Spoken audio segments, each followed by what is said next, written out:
So the next slide and last slide that we're going to look at is going to be of animal cells. And not just any animal, it's going to be human cells.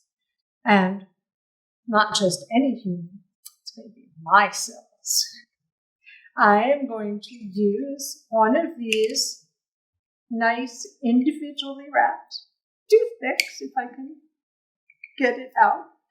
And I am going to gently scrape some epithelial cells from the inside of my cheek onto a microscope slide. So the cells that we have lining our mouth are epithelial cells. Those are the cells that line our body. And they're come in several different types. The ones in our mouth tend to be kind of flat or squamous cells.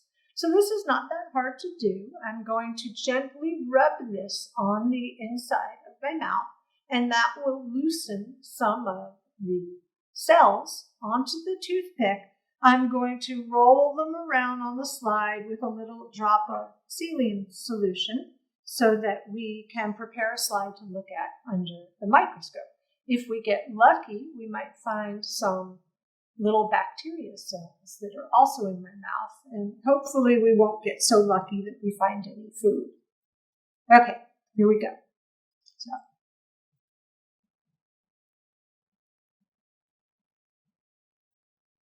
it's been a while since I have done this. I'm usually the one telling people to do it. I hope I'm going to do a good job. Whoops.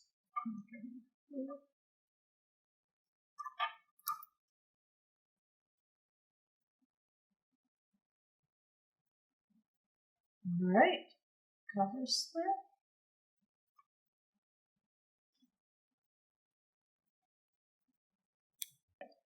I am going to add a drop of methylene blue dye to my cheek cell wet mount here, and that dye is going to help us see some of the details of the inside of the cell.